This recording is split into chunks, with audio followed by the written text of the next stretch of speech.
Good afternoon all of students. आज की online कक्षा में फिर से सभी का एक बार स्वागत है।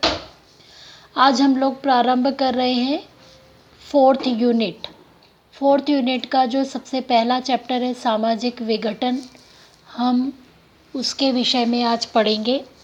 सामाजिक विघटन क्या है, उसका क्या अर्थ है और उसके क्या प्रमुख लक्षण हैं और साथ में उसके क्या कारण हैं, हम इस पर विस्तृत चर्चा आज यहाँ पे करेंगे।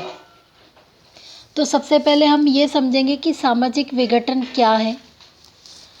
सामाजिक विघटन जो है, इस अवस्था में व्यक्ति जो है अपना कर्तव्य भूल जाता है और जो सामाजिक नियंत्रण है वह शिथिल होने लगते हैं। सामाजिक आदर्श इस अवस्था में गिरने लगते हैं और हम ये कह सकते हैं कि जो संपूर्ण सामाजिक ढांचा है वह अस्त व्यस्त हो जाता है। अर्थात हम इसे एक शब्द में परिभाषित करना चाहें तो कैसे कह सकते, तो वास्तव में जो सामाजिक संबंधों की अव्यवस्था की जो प्रक्रिया है, यही सामाजिक विघटन कहलाती है। तो इसके सामाजिक विघटन के जो प्रमुख लक्षण हैं वो क्या है, किस कारण से सामाजिक विघटन किस प्रकार दिखाई देता है, किस कार्य का कारण। तो पहला हम समझे संस्थाओं और रूढ़ियों का संघर्ष। समाज में जितनी भी संगठन में संस्थाएं और रूढ़ियों का तालमेल होना आवश्यक होता है। कोई भी समाज हो, किसी भी समाज में जितना भी संगठन में संस्थाएं हैं या रूढ़ियां हैं, उसका तालमेल यदि नहीं होता है तो कहीं न कहीं संस्थाओं और रूढ़ियों के बीच में संघर्ष स्थापित हो जाता है। और हम ये देख भी रहे हैं कि वर्तमान जगत में जो विभिन्न संस्थाएं हैं और रूढ़ियां हैं, उनमें सतत संघर्ष के कारण ही सामाजिक विघटन की स्थिति निर्मित हो रही है। उदाहरण हम देखें, विवाह देखें, परिवार देखें, जाति देखें आदि में व्यापक स्तर पर जो परिवर्तन के कारण देख रहे हैं हम, उसमें संबंधित रूढ़ियों का जो इनके साथ तालमेल टूट रहा है, जिससे पारिवारिक, वैवाहिक, जातीय विघटन की घटनाएं समाज में बढ़ती जा रही हैं। दूसरा लक्षण हमें दिखाई देता है कार्यों का हस्तांतरण। तो नगरीकरण और औद्योगिकरण के दौर में समाज में जो विभिन्न कार्य एक समूह से दूसरे समूह समिति को जो हस्तांतरित हो रहे हैं, जिससे समाज में तनाव की स्थिति उत्पन्न हो रही है। परिवार के अधिकांश कार्य जैसे बच्चों का पालन पोषण, शिक्षा, गृह कार्य अन्य संस्थाओं द्वारा किया जा रहा है। तो कार्यों के ट्रांसफ़र होने से भी कहीं न कहीं यह स्थिति उत्पन्न हो रही है। चूँकि हम देख रहे हैं, यानी जो जिसका कार्य है वह उस संस्था न करके उसका कार्य कोई और कर रहा है, तो इस वजह से भी सामाजिक विघटन के लक्षण दिखाई देते हैं। तीसरा है व्यक्तिवादी आदर्श। भारतीय समाज में व्यक्तिवादी आदर्श की प्राथमिकता है। हम व्यक्तिगत स्वार्थ को सर्वोच्च प्राथमिकता दे रहे हैं और पारिवारिक, सामाजिक, राष्ट्रीय स्वार्थ को नहीं, जिससे समाज के जो सामान्य उद्देश्य हैं उसकी पूर्ति संभव नहीं हो रही है और इससे भी सामाजिक विघटन की दशा बनती है। फिर है एक मत का अभाव। समाज के सदस्यों में जो समाज की सामान्य बातों में हम भिन्नता देखी जा रही है। कई समूह हैं, संस्थाएं हैं, समितियां हैं, उनमें विरोधाभास अधिक है। सदस्यों में एक मत नहीं है। उस एक मत के अभाव के कारण भी सामाजिक विघटन की अवस्थाएं उत्पन्न होती जा रही हैं। फिर सामाजिक नियंत्रण के साधनों में कम प्रभावशाली होना।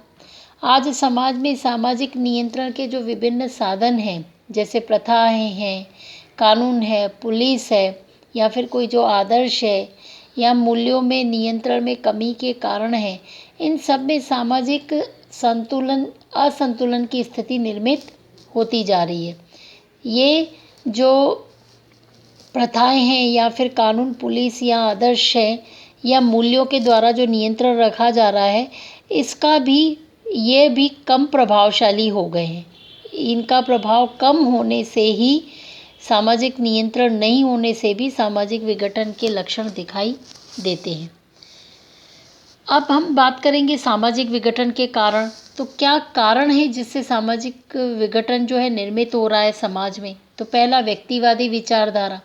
व्यक्तिवादी विचारधारा में व्यक्तिगत हितों और स्वार्थों को प्राथमिकता दी जाती है। लोग अपने व्यक्तिगत स्वार्थ के सामने सामूहिक हित की चिंता नहीं करते। और आज हम यदि वर्तमान स्थिति देखें तो व्यक्तिवादिता का खूब ज़्यादा बोलबाला है। पश्चिमी प्रभाव के कारण भारत में भी व्यक्तिवादी विचारधारा का प्रभुत्व बढ़ने से धीरे धीरे विघटनकारी प्रवृत्तियां समाज में बढ़ रही हैं। दूसरा है बेकारी।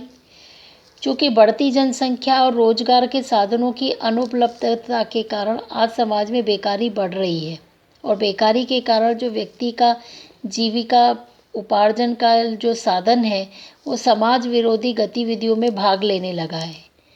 और बढ़ती बेकारी के कारण, असंतोष के कारण भी समाज विरोधी व हिंसात्मक कार्यों में भाग लेने से भी समाज विघटन बढ़ता है। निर्धनता। चूँकि सामाजिक विघटन का एक सबसे महत्वपूर्ण और प्रभावशाली कारक है निर्धनता। निर्धनता में व्यक्ति अपने और अपने परिवार को अनिवार्य आवश्यकताओं की पूर्ति करने के लिए सामाजिक नियमों कानूनों की जो तीव्रता है उसको ताक पर रख देता है, और जिससे समाज में विघटन की स्थिति निर्मित होती है। फिर है धर्म का घटता प्रभाव।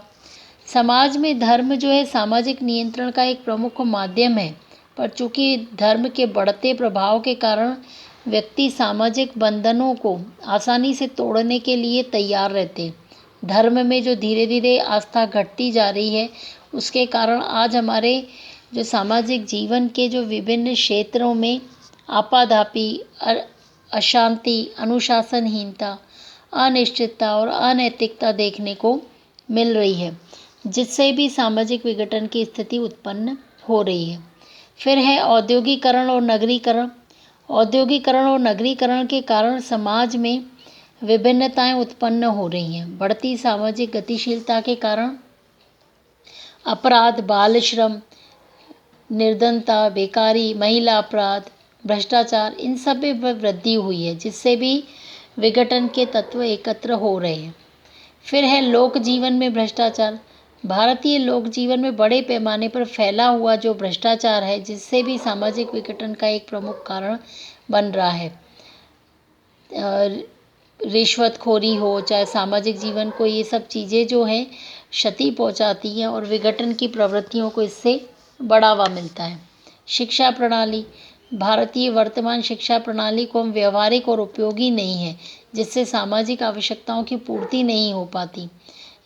और ये इससे क्या है, बेरोजगारी में वृद्धि हो रही है, जिससे नव युवकों में असंतोष की ज्वाला बढ़ती जा रही है। तो कई ऐसे कारण हैं, चाहे वो राजनीतिक हो, सामाजिक समानता का हो, समाजवाद हो, स्वतंत्रता हो या साम्यवाद हो, इन सब में जो इन विचारधाराओं के प्रभाव में जो है समाज में तेज़ी से परिवर्तन हो रहे हैं, और परिवार संस्था पर जो है नवयुवकों को हम यदि देखें तो उस पर परिवार नामक जो संस्था है उसका नियंत्रण धीरे धीरे समाप्त होता जा रहा है। विवाह के आधार, उद्देश्य और स्थायित्व में भारी परिवर्तन हो रहा है। बढ़ती जो व्यक्तिवादी सोच है, भौतिकवादी है, भोगवादी विचार है या स्वतंत्रता है, समानता की बढ़ती मांग है, इन सब के कारण भी सामाजिक नियंत्रण के कारण समाज में विघटन बढ़ रहा है। ठीक है, तो आज हमने सामाजिक विघटन के क्या अर्थ हैं, उसके क्या प्रमुख लक्षण हैं और उसके क्या सामाजिक विघटन के उसके क्या कारण हैं, इस पर हमने विस्तृत रूप से चर्चा की है। तो आज हमारा जो सामाजिक विघटन का अध्याय है यहीं समाप्त होता है, और कल हम नए अध्याय के साथ प्रस्तुत होंगे। तब तक के लिए धन्यवाद।